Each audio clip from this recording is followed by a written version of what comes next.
ನಮಸ್ತೆ ಸ್ವದೇಶ್ ಮೀಡಿಯಾ ಪ್ರೇಕ್ಷಕರಿಗೆ ನನ್ನ ಹೃದಯಪೂರ್ವಕ ವಂದನೆಗಳು. ಇವತ್ತು ವಿಷಯಕ್ಕೆ ಬಂದರೆ ಅನೇಕ ಜನರು ನನ್ನ ಕೇಳ್ತಾ ಇರೋದೇನೆಂದರೆ ಚಿಕ್ಕ ಮಕ್ಕಳಿಂದ ದೊಡ್ಡವ್ರ ಗಂಟ ಸ್ವಾಮಿ ನಿದ್ದೆ ಮಾಡೋಕ್ಕೂ ಆಗ್ತಾಯಿಲ್ಲ, ಈ ಥರ ತೊಂದರೆ ಆಗ್ತಾಯಿದೆ ಅಂತ ಅನೇಕ ಮಂದಿ ಕೇಳ್ತಾ ಇದ್ದಾರೆ. ಏನು ಸಮಸ್ಯೆ ಅಂತಂದರೆ ಈ ಕೆಮ್ಮು ಕಫ.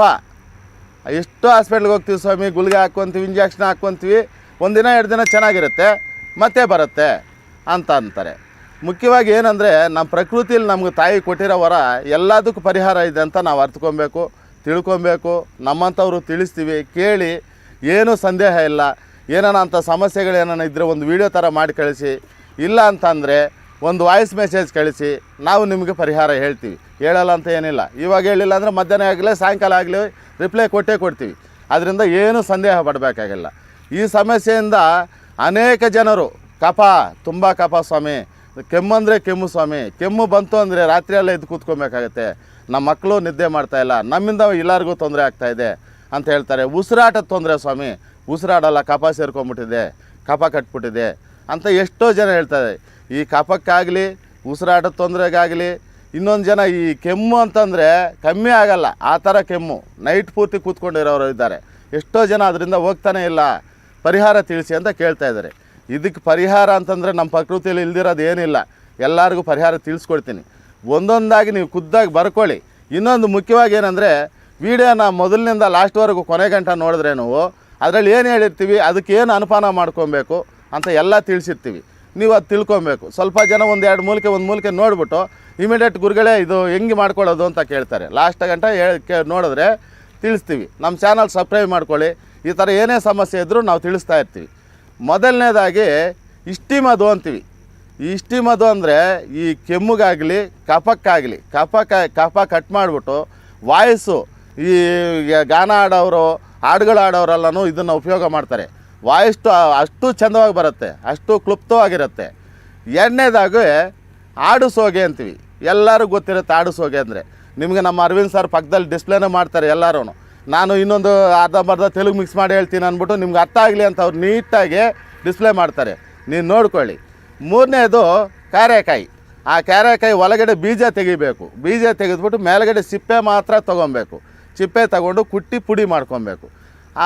ನಾಲ್ಕನೇದಾಗಿ ಏನಂದರೆ ಶುಂಠಿ. ಎಂಥ ಕಫ ಇರಲಿ, ಅದು ಕಫ ಕಟ್ ಮಾಡೋದ್ರಲ್ಲಿ ಶುಂಠಿ ಎತ್ತಿದ ಕೈ. ಈ ಕೆಮ್ಮಿಗಾಗಲಿ ಕಫಕ್ಕಾಗಲಿ ಎತ್ತಿದ ಕೈ ಶುಂಠಿ. ಈ ಶುಂಠಿ ಒಣಶುಂಠಿ ಎಲ್ಲ ಮನೆಯಲ್ಲಿ, ನಮ್ಮ ಮನೆಯಲ್ಲೇ ಅಡುಗೆ ಮನೆಯಲ್ಲೇ ಇರುತ್ತೆ, ಅದು ತಗೊಂಡು ಇದು ಮಾಡ್ಕೊಬೋದು. ಇನ್ನೊಂದು ಮುಖ್ಯವಾಗಿ ಏನಂದರೆ, ನಮ್ಮ ಕಕ್ಕೆಕಾಯಿ ಗಿಡ ಇಲ್ಲಿ ನೋಡಿ, ನನ್ನ ಹಿಂದೆನೇ ಇದೆ, ಅದ್ರ ಕಾಯಿ ಇದು. ಈ ಕಕ್ಕೆಕಾಯಿ ಗಿಡ ಕಾಯಿ ನೋಡಿ ಈ ಥರ ಇರುತ್ತೆ, ಗಟ್ಟಿಯಾಗಿರುತ್ತೆ ನೋಡಿ, ಎಷ್ಟು ಅದ್ಭುತವಾಗಿರುತ್ತೆ ಒಳಗಡೆ. ಇದು ಈ ಬೀಜ ನೋಡಿ ಗಮ್ ಥರ ಇದೆ. ಇದು ಸ್ವಲ್ಪ ಮಿಕ್ಸ್ ಮಾಡಿಕೊಂಡ್ರೆ ಈ ಕಫ ಇಮಿಡಿಯೇಟಾಗಿ ಕಟ್ ಮಾಡಿಬಿಡ್ತದೆ ನೋಡಿ, ಗಮ್ ಥರ ಇದೆ. ಇದು ಅಷ್ಟೇ ಗಟ್ಟಿ ಇರುತ್ತೆ ಈ ಕಾಯಿ. ಈ ಕಾಯಿ ಒಳಗಡೆ ಬೀಜ ರೌಂಡ್ ಆಗಿರುತ್ತೆ. ಈ ಬೀಜ ತಗೊಂಡು ಪುಡಿ ಮಾಡಿಕೊಂಡು ಮಿಕ್ಸ್ ಮಾಡ್ಕೊಬೋದು. ಕಾಯಿ ಫ್ರೆಶ್ ಆಗಿರಬೇಕು, ಗಟ್ಟಿಯಾಗಿರಬೇಕು. ಆ ಥರ ಇರೋ ಕಾಯಿಗಳು ಮರದಲ್ಲೇ ಹಣ್ಣು ಆಗಿರಬೇಕು. ಕೆಳಗಡೆ ಉದುರಿರೋ ತೊಗೊಬಾರ್ದು, ಅದು ಕೆಟ್ಟೋಗಿರುತ್ತೆ. ಮರದಲ್ಲೇ ಹಣ್ಣು ಆಗಿರೋದನ್ನು ತೊಗೊಂಡ್ರೆ ಅಷ್ಟು ರಾಮಬಾಣ ಥರ ಕೆಲಸ ಮಾಡೋದಂದ್ರೆ ತಪ್ಪಾಗಲ್ಲ. ನಮ್ಮ ಕಕ್ಕೆ ಗಿಡ ಎಷ್ಟೋ ವ್ಯಾಧಿ ಕೆಲಸ ಮಾಡ್ತದೆ, ಏನೂ ತೊಂದರೆ. ಎಲ್ಲ ಕಡೆ ಸಿಗುತ್ತೆ, ನಿಮ್ಮೂರಲ್ಲಿ ಸಿಗುತ್ತೆ, ನಮ್ಮೂರಲ್ಲಿ ಸಿಗುತ್ತೆ, ಎಲ್ಲೂ ನೋಡಿದ್ರೆ ಇರುತ್ತೆ. ಇದಿಷ್ಟೂ ತಂದು ಎಲ್ಲ ಚೂರ್ಣ ಮಾಡಿಕೊಂಡು, ನೆರಳಲ್ಲಿ ಒಣಸ್ಕೊಂಡು ಚೂರ್ಣ ಮಾಡಿಕೊಂಡು, ಈ ವಸ್ತ್ರಗಾಯ ಮಾಡಿಕೊಂಡು ದಿನನಿತ್ಯ ಬೆಳಗ್ಗೆ ಸಾಯಂಕಾಲ ಒಂದೊಂದು ಸಿಟ್ಟಿಗೆ ಬಾಯಲ್ಲಿ ಹಾಕ್ಕೊಂಡು ನುಂಗೋದಷ್ಟೇ, ಇನ್ನೇನು ಬೇಕಾಗಿಲ್ಲ. ಇಲ್ಲ ಅಂತಂದರೆ ಸ್ವಲ್ಪ ಜಾಸ್ತಿ ಇತ್ತು ಅಂದರೆ ಈ ಬೆಳಗ್ಗೆ ಸಾಯಂಕಾಲ 2 ಹೊತ್ತು ತಗೊಂಡ್ರೆ, ಊಟ ಮಾಡಿದ ನಂತರ ಇದನ್ನೇನೋ ಒಂದು ಸಿಟ್ಟಿಗೆ ಬಾಯಲ್ಲಿ ಹಾಕ್ಕೊಂಡು ಮನಿಕೊಂಡ್ರೆ ರಾತ್ರಿಯೆಲ್ಲ ನಿದ್ದೆ ಇಲ್ಲ ಅಂದವ್ರಿಗೆಲ್ಲ ಅಷ್ಟು ಅದ್ಭುತವಾಗಿ ಕೆಲಸ ಮಾಡುತ್ತೆ. ಈ ಕಫ ಕಟ್ಕೊಂಡಿದೆ, ಉಸಿರಾಟದ ತೊಂದರೆ ಇದೆ ಅಂತ ಎಷ್ಟೋ ಜನ ಹೇಳ್ತಾ ಇರ್ತಾರೆ. ವಾಯ್ಸ್ ಸ್ವಲ್ಪ ಸರಿಯಾಗಿ ಬರೋಲ್ಲ, ಇಂಥವ್ರಿಗೆಲ್ಲ ಅದ್ಭುತವಾಗಿ ಕೆಲಸ ಮಾಡುತ್ತೆ. ಏನೂ ತೊಂದರೆ ಇಲ್ಲ. ನಮ್ಮ ಪ್ರಕೃತಿಯಲ್ಲಿ ಎಲ್ಲ ಸಿಗುತ್ತೆ, ಎಲ್ಲ ತಿಳಿಸಿದ್ದೀನಿ. ಎಲ್ಲ ಏನೇನು ಮೂಲಿಕೆಗಳು ತಿಳಿಸಿದ್ದೀನಿ ಅವೆಲ್ಲ ತಂದು ಮಾಡಿಕೊಂಡು ಈ ಸಮಸ್ಯೆಯಿಂದ ಹೊರಗೆ ಬನ್ನಿ. ನಗ್ನಗ್ತಾ ಇರಿ. ಏನೇನೋ ಸಮಸ್ಯೆ ಇದ್ದರೆ ನಮಗೆ ಕೇಳಿ, ಹೇಳ್ತೀವಿ. ನೀವೆಲ್ಲ ಮಾಡಿಕೊಂಡು ಚೆನ್ನಾಗಿರಬೇಕು ಅಂತ ನಾನು ಭಗವಂತನಲ್ಲಿ ಪ್ರಾರ್ಥನೆ ಮಾಡ್ತಾಯಿದ್ದೀನಿ.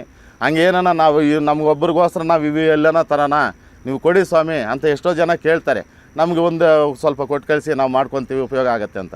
ಅದಕ್ಕೆ ನಿಮ್ಗೆ ಕೇಳಿದ್ರೆ ನಾನು ಮಾಡಿರೋದು ಇನ್ನೂ ಅನೇಕ ಮೂಲಿಕೆಗಳಿದೆ. ಅಷ್ಟೂ ನಾವು ಸಿಕ್ಕ ಮೂಲಿಕೆಗಳನ್ನು ನಾವು ಹಾಕಿ, ನಮ್ಮ ಪ್ರಕೃತಿ ದೊಡ್ಡದು, ಅದರಿಂದ ಅವೆಲ್ಲ ಬರೆಸಿ ಮಾಡಿರ್ತೀವಿ. ಬೇಕಾದವ್ರು ಏನೋ ನಮ್ಮ ಫೋನ್ ಮಾಡಿ ಕೇಳಿದ್ರೆ ಕೆಳಗಡೆ ಸ್ಕ್ರೋಲ್ ಆಗೋ ನಂಬರ್ಗೆ ನಾವು ನಿಮ್ಗೆ ಉತ್ತರ ಕೊಡ್ತೀವಿ, ಕಳಿಸ್ಕೊಡ್ತೀವಿ. ಆ ಸಮಸ್ಯೆಯಿಂದ ಹೊರಗಡೆ ಬರ್ಬೋದು.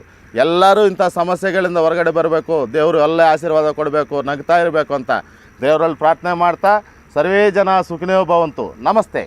ಸ್ವದೇಶ್ ಮೀಡಿಯಾಗೆ ಸಪೋರ್ಟ್ ಮಾಡಿರೋಂಥ ಎಲ್ಲ ವೀಕ್ಷಕರಿಗೂ ಫಸ್ಟ್ ಆಫ್ ಆಲ್ ಧನ್ಯವಾದಗಳು ಹೇಳ್ತಾ ಇದ್ದೀವಿ. ಇದೇ ರೀತಿ ನಮ್ಮದೇ ಸ್ವದೇಶ್ ಮೀಡಿಯಾದ್ದೇ ಮತ್ತೊಂದು ಚಾನಲ್ ಆಗಿರುವಂಥ ಸ್ವದೇಶ್ ಮೀಡಿಯಾ ತೆಲುಗು, ಸೊ ಆ ಚಾನಲ್ದು ಲಿಂಕನ್ನು ನಾನು ಈ ವಿಡಿಯೋ ಡಿಸ್ಕ್ರಿಪ್ಷನಲ್ ಬಾಕ್ಸಲ್ಲಿ ಇಟ್ಟಿದ್ದೀನಿ. ದಯವಿಟ್ಟು ಅಲ್ಲೂ ಕೂಡ ಸಬ್ಸ್ಕ್ರೈಬರ್ ಆಗಿರಿ.